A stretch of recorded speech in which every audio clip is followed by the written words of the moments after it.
Hello, fragrance specialists. My name is Chance. Welcome to my guide, and thank you so much for taking a look at another essential oil breakdown.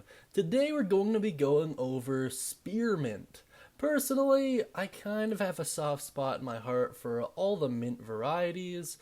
Spearmint, maybe a little bit less so. I can't remember the last time I needed it in a recipe, but I suppose you can kind of substitute it out with wintergreen and really any other mint. So I guess it all comes down to personal preference. In any case, before we dive into the profile here, always consult a doctor before use. Always better to err on the side of caution. In any case, let's move on. Its scent is most commonly described as having a fresh, warm, and herbaceous aroma.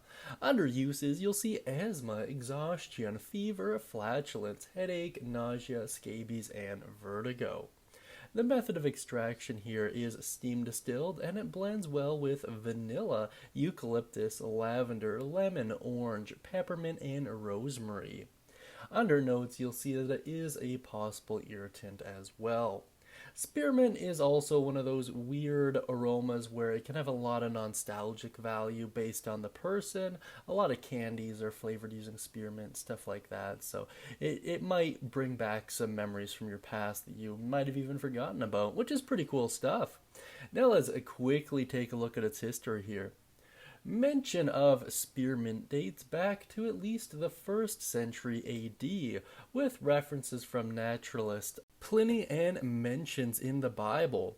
Further records show descriptions of mint in ancient mythology. Spearmint has been used traditionally as medicines for minor ailments such as fevers and digestive disorders. There is research on spearmint extracts in the treatment of gout and as a antiemetic. Very cool stuff. Long story short, it's been around for a long time, doesn't show any signs of dwindling. It's also a relatively easy plant to grow, so safe to assume conservation issues aren't really going to be a thing when it comes to spearmint. Which is, of course, great news all around. And in terms of the price point for this oil, you're only really looking at around the $25 mark or so it's not too bad at all. Now let's dive into a quick recipe here. This is called Wake Up the Room Spray. It is 30 drops spearmint, 20 drops pine, 15 drops myrtle, 20 drops lemon, 20 drops lavender, 15 drops juniper berry, and 4 ounces of distilled water. Mix it all together, put it in a fine mist spray bottle, shake before every use, and just spritz. It should last you for a ludicrously long time, although I suppose it does kind of depend on the person using it, but you can always just take that same ratio and break it down to an even smaller kind of cologne bottle or perfume bottle and have the same effect in a smaller space, right?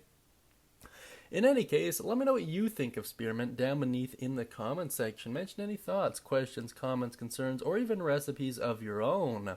And of course, if you want to get spearmint, or if you're running low on your current supply, I strongly suggest you do so using Rocky Mountain Oils. Links down beneath in the description.